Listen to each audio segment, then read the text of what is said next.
welcome to the Intuitively Wild podcast. I'm your host, Rachel Levine. Living intuitively wild is about coming back home to ourselves. Here, we talk about how to live connected to ourselves, others, and nature, and make a commitment to radical authenticity, vulnerability, and acceptance. On this podcast, we delve into a wide range of topics that span the human experience. We peel back the layers and talk about the things that are often not talked about. This is a space for us all to walk and wander this path of life together. Let's dig into our roots and go deep. Hello, everyone. Welcome back to the podcast and welcome back to our reflection and intention setting episode, the first episode of every month, where we just have a little tea time talk together and reflect on the month that has passed and set our intentions for the month to come. And I really can't believe that February is over. I had a moment where I was like, oh my God, I have to record the first episode of the month. And I kept forgetting and unintentionally putting it off because it just didn't feel like it was time to do that yet. But really is. It is the last week of February.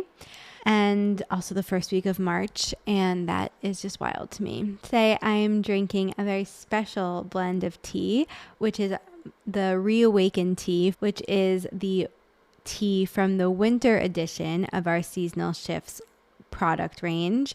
And unfortunately, this tea will only be available for those who come to the Seasonal Shifts Spring Equinox ceremony and dinner, which is March 19th. If you are in the New York area and want to come, I highly recommend that you come. It's going to be really wonderful.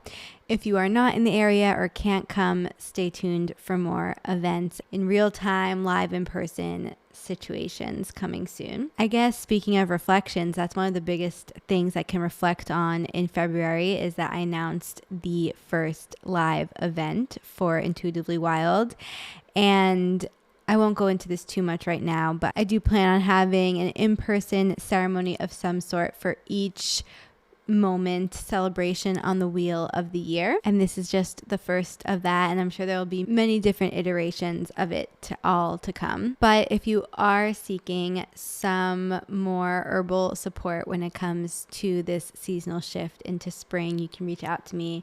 I might have some extras that I can whip up for you, or we can find your perfect remedy and make you a personalized tea or tincture or body oil or salve, whatever it is that you are looking for.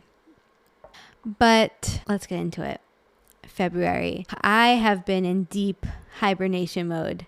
I really have been wintering. Winter has hit hard this February and has made February feel pretty long. And it has been challenging, but there's been a knowing that it's a challenge I need to go through. It's the exact challenge and discomfort and growth edge that I need to have right now, whether it be whatever winter has been bringing up for me in general, and also specifically what I've been going through in my own personal life. It's the challenge with the knowing that this needs to be happening right now. And that makes me want to push against the challenge less. And it makes my response less of a reactive one, because there's this knowing and acceptance of, no, I need to move through this. This needs to be happening. I need to be feeling this. I need to be in winter. I need to be in an external and internal winter season. And although that hasn't made it any easier, it's made it more of an embodied healing experience than me constantly being like, oh my God, when is winter going to end? I really haven't had many of those moments, although I am definitely ready for spring and have felt like a deep hermit hibernation mode. There was a distinct shift in the energy between January and February. February very much felt like the in-between. I felt this slow, energetic shift from full hibernation winter mode to gently, softly peeking my head back out into the world. I had moments where I would tip my toes out tentatively to see if spring has sprung. And I had short bursts of moments of energy with others. I went to a concert with my mom last week, And it was such an interesting experience because it was a country concert, which I love, and so does my mom. To me, country concerts very much represent spring and summer energy. And going to this country concert when I was still feeling like I was in winter mode was kind of jarring. If we're a snake moving through this shedding season and spring is when we fully come with our new skin, I felt like there's still flakes peeling off, and I was trying to be this new spring energy, and my being was like, no, we're in our winter bodies. We are still shedding that skin. We are still in that protection mode, that softening mode. And it was definitely interesting, but it also was really helpful to dip my toe into that energy and be like, okay, this energy is coming. I'm preparing. I'm prepared. I'm ready. And I'm excited. And it was a reminder of what's to come. And then I had to kind of bounce back into winter mode and back into the shedding and reflecting process. And I keep having to remind myself that it's okay that I'm still in this soft and slow mode. I'm still in this moment of tending to the behind the scenes that is preparing me for the next chapter. It's my mind that feels like I need to be somewhere else because my body, my energy desires that, needs that, knows that there can't be any different. Even if I try to force or push myself into a different mode, my body's saying, no, this is where we are. But my mind is saying, no, we need to move faster. We need to be doing more. We need to be producing, and we need to be at a different phase in the game. And you can't force it. You can't push it when it's not yet there. And it's been a month where I've felt very raw and vulnerable. And I think that's for a couple reasons. One, I'm about to enter a very new chapter and a new phase of my life. And two, the shedding process has been forcing me to let go of a lot. And I felt almost but not quite yet ready to enter this next chapter. I feel almost but not quite yet ready to embrace and embody and announce and be in this next chapter, to arise anew, to let all that I've been processing and shedding and releasing fully go and step into what is going to be asked of me in this new chapter. I've been preparing and practicing, and so it feels scary to think about what's to come. It feels scary to think about leaving the winter hibernation hole and entering the world again fully in spring, and to be out and about in this new way. And it's a reminder that each season brings its challenges, and then we get comfortable with it and we settle into it. But the change, the transition is uncomfortable. And we're going to be in that in March. We're going to be in that transitory period from the winter hibernation coming out into spring. And although that's very exciting and welcomed, and maybe there's different degrees of discomfort for each person depending on what season you are comfortable with, the change for most of us is always going to bring a little bit of instability at first. But February reminded me that in order to be ready for the next chapter, you have to be rested. In order to be prepared to embrace the new and to embody that creative spring energy, that excited, hopeful, playful, childlike spring energy, you have to be fully grounded in yourself. And winter, when we allow it to, gives us that to be ready. February has really been this final preparation month, and although we're still in that in the first part of March, the next chapter begins at the end of March with the spring equinox, and we'll go into more details about all of that in the next solo episode when we talk all about the spring equinox. But it's coming. Spring is coming. So if you are looking for some end of winter journal prompts, some journal prompts to reflect on February and the end of this season in the next couple of weeks, I have some for you, of course. Feel free to pause this, grab your journal, come back to it. This will all be written out on Substack as well. And I'll give my responses to them briefly and vaguely, but we'll talk through them a bit together. So the first one, What is winter forcing me to shed right now? Winter has been forcing me to shed my fear. It's been forcing me to shed past patterns and old beliefs and old ways of being that just don't serve me anymore. My desire to stay safe and hidden, to be private and protect myself, and the last parts of myself that really want to stay small and not be seen, not be judged, not be misunderstood. The parts of myself that want to hold me back, that want to stay in the safety of the known. The parts of myself that are afraid of being too much and not enough, of failing and succeeding, and all the things that come with it. I've really had to look myself in the eye and be really honest with myself about my fears and how they're holding me back, and the everyday habits that support those fears and that keep me stuck in those fears and keep me stuck in a life that keeps me safe from those fears. Because if I want to live the life I truly want to, I can't keep myself safe from those fears. I have to be able to embrace them and move past them, move through them. I have to take action steps that my body feels are unsafe, because logically I know that it's not unsafe. It's just my nervous system's desire to stay in the safety of the known, the comfort of the known, which leads me to the next question, which is, what has winter revealed to me about what needs to be embraced instead?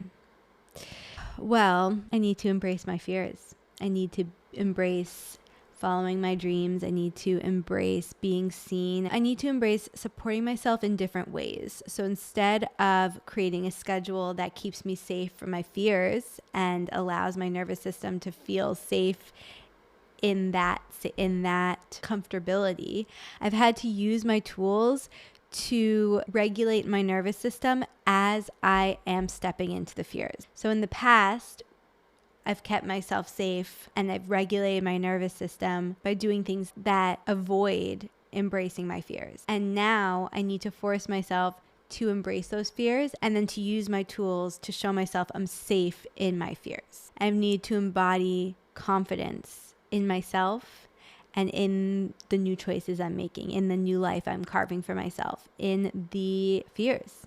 I've needed to be confident. It takes so much courage to say, I'm confident in this space where I have no reason to be confident. I don't have the proof or the certainty or the control to logically say I should be confident here or I can feel safe here, but I'm going to feel confident because I can trust myself, because I've proven to myself that I've faced my fears before and I can do it again, and that I'm deserving of facing my fears in order to live the life I want to live.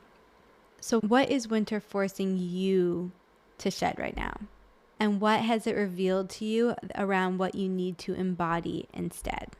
And then our last journal prompt.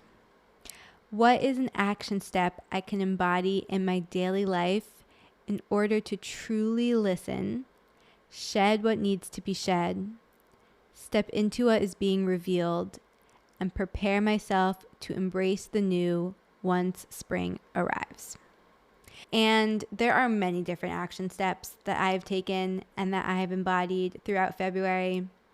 And this will look different for you, but I truly want you to choose one that feels tangible and actionable and practical for you and your life right now, that you can incorporate into your daily life every single day to support you in this process of shedding the old and embracing the new. I'll share a couple things I've been doing.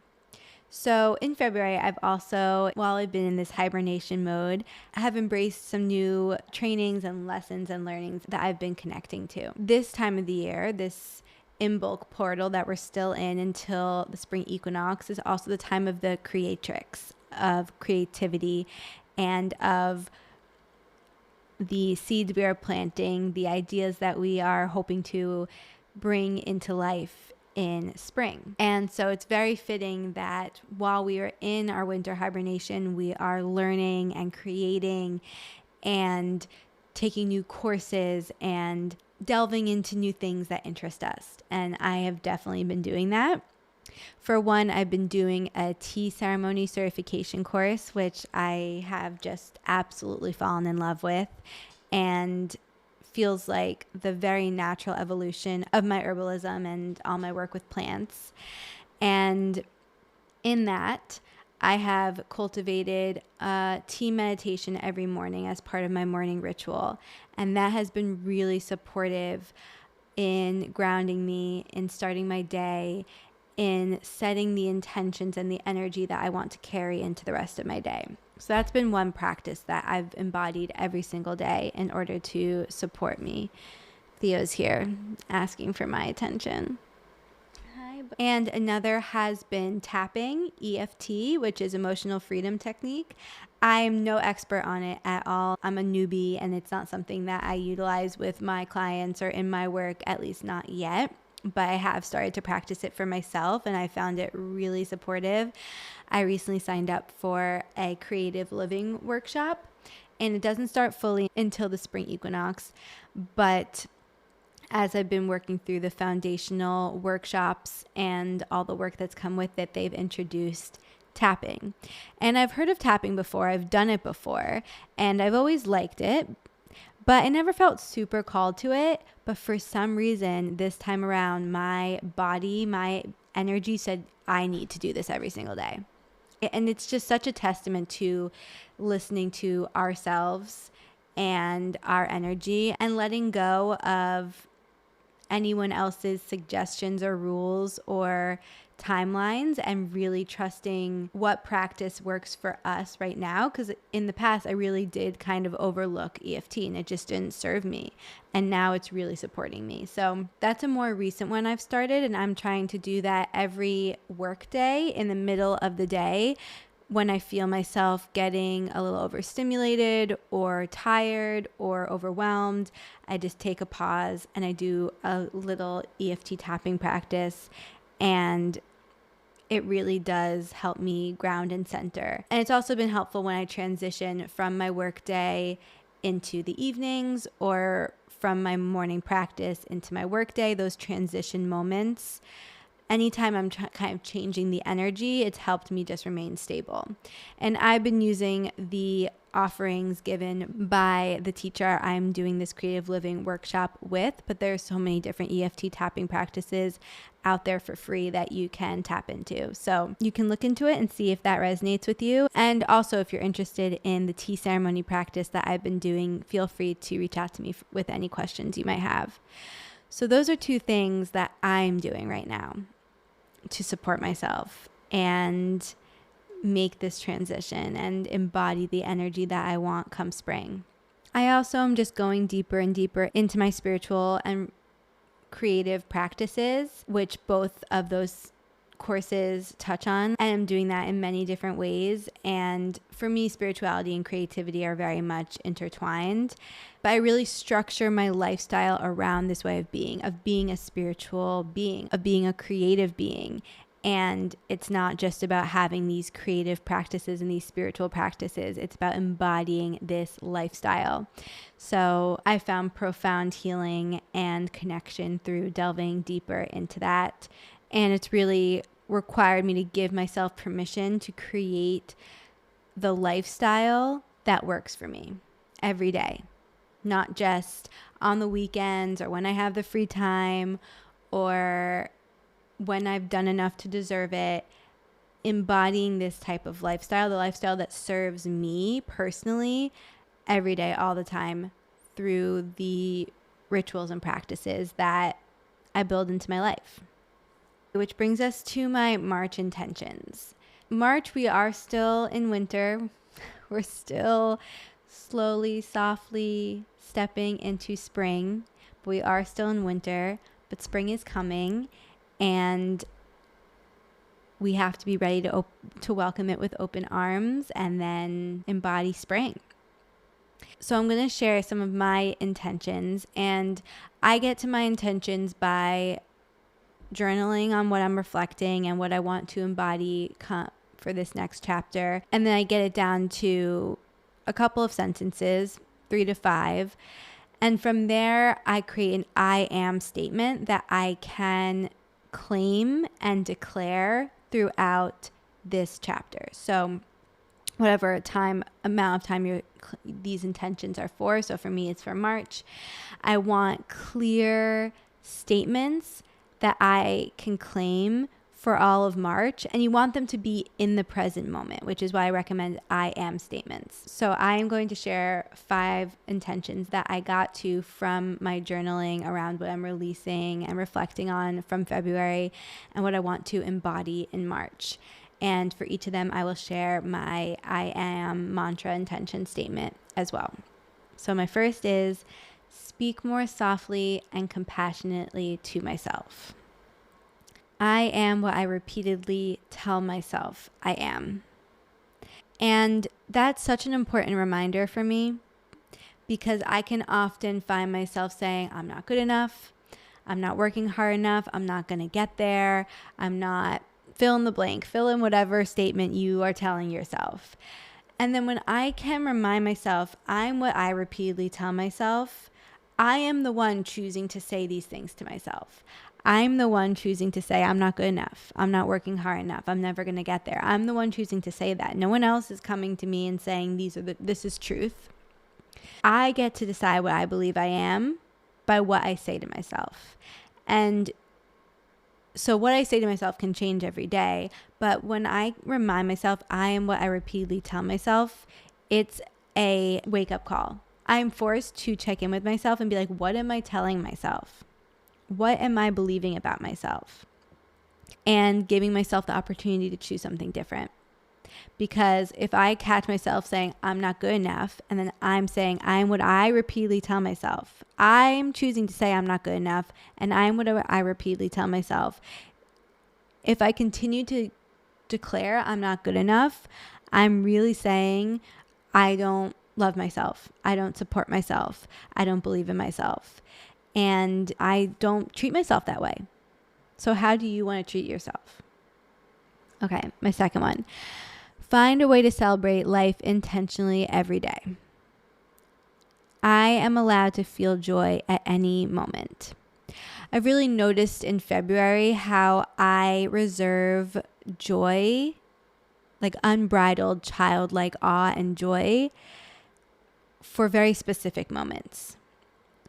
And I don't want to do that anymore. I want to allow myself to feel joy all the time. Even when I'm doing something that I don't want to be doing, or I didn't get enough done at work, or I'm having a hard time, I want to be able to tap into joy and to get comfortable feeling joy at all times. And right now it really feels like I have to give myself permission to do that. And I want to get to the place where I don't even need to remind myself to give myself permission. I can just tap into the joy. So I want to remind myself now that I am allowed to feel joy at any moment. The next one, continue moving at whatever pace I naturally need to. I honor the flow of my own energy. Like I was saying before, my mind can sometimes really tell me you need to be moving faster, you need to be finished with this project, you need to be producing more and have more to show for yourself. You need to be moving faster. You need to be keeping up with the pace of the world and being productive and hustling. And I have to remind myself, we're still in winter, we're still moving slowly, and also I can't force myself to go any faster than I can go. Things are going to come when the timing they're meant to come, and I just need to trust my timing. So I honor the flow of my own energy. It doesn't matter what anyone else is doing, what anyone else is scheduled. It doesn't matter what anyone else is doing. I honor my own pace. It is so easy to compare ourselves to each other, to everyone else, and what everyone else is doing. And I think especially as an entrepreneur, especially as someone who's on social media, it is so easy to see what other people are doing and to feel like we need to be where they are. And I continuously have to remind myself, I honor the flow of my own energy. And this is something human design helps me with so much, because it truly is your energetic blueprint. It shows you how your energy works and allows you to trust in that, and to trust that yours is going to be that your energy moves completely differently than anyone else's, and to allow for that and to know that that is your way to success for you and for no one else. And your path is so personal and nuanced, and to celebrate that instead of comparing yourself and wanting yourself and your energy and your pace and your path to be like anyone else's. Next one, question the limitations I used to place on myself. I can create my own rules for my life. This is a big one. Like I was saying before, as we move from winter into spring and start this new chapter, I'm starting a whole new chapter in my life, energetically and in many tangible ways. And I'm sure you are too. And it is so natural for our bodies to want to keep us safe and to keep us falling back into old patterns, and for our brains to fight against the new and to keep us stuck in past patterns. I am someone who likes structure and routine, and I have to constantly remind myself that I don't need to hold myself to old standards or old rules. I can create the rules for my own life, and I can recreate them and restructure them and discard them at any time. I've noticed so often how easily it is for us to allow what has become normalized in our lives or in society to just be fact. For example, a 9 to 5. So many people have just made it fact that the work schedule is 9 to 5. And now we're having people question that.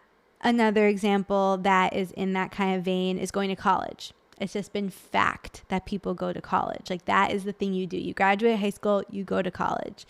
And now people are asking themselves, does that work for me? Do I want to go to college? And when we take away those rules and those limitations we've placed on ourselves, we see there's so many more possibilities. Instead of going to college, I could travel. I could start my own business. Instead of having a 9 to 5, I could work a 4-day week. I could work a 2-day week. I can work 2 hours a day. I can work 10 hours a day. You get to figure out what works for you and embrace that. And this is in every area of our life. In every area of our life, we've created a normal, and we've allowed that normal to become our rules. And whatever we allow and whatever we don't even question, we stay stuck in. So just start to question things and start to see what rules you have unknowingly settled into and which ones are or are not serving you. Okay, my last intention for March. Shed my winter skin and welcome in spring. I am ready for whatever this next season brings. March is going to bring a lot of uncertainty. January and February energetically, if you look at the astrology of it all and the energetics of it all, they were very slow months, and now things are going to start speeding up in March, but they're still going to be kind of chaotic, and there's going to be a lot of uncertainty with that, a lot of unexpected, and a lot of change and transformation. And I can feel it. I know it's going to happen, and I'm ready for it. And I am opening my arm to whatever comes my way this spring, this month, and standing in the confidence that I can handle it, because I've created a lifestyle that supports me embracing my fears without threatening my safety. I know how to show myself I am safe. It's really about carving a lifestyle for yourself that allows you to embody the life you truly want to live. And if you allowed yourself, if you really went deep and went there with yourself, February was possibly a month where you realize what was holding you back from embodying that lifestyle and what you need to embrace in order to do so going forward. I know it's going to bring different challenges and joys for all of us, and I hope that we can all just support each other as we navigate it together. So those are my reflections from February and my intentions for March. I would love to hear what February felt like for you guys, what came up for you, what you worked through, what you have been shedding and releasing, and what you are now ready to embody and embrace. and what you are hoping for in March, what your intentions are. As always, thank you so much for being here. It truly means the world to me that you guys show up for this and listen, and that we have created this little ritual together. I'll see you soon. Thank you so much for joining me on this episode of Intuitively Wild, the podcast. I hope it helped deepen your connection to yourself, sparked some insights, and inspired you to live intuitively wild. If you enjoyed this podcast, it would mean so much to me if you would share it with others and leave a rating and review. And please reach out to me. I would love to connect with you. I will see you next time for more magic.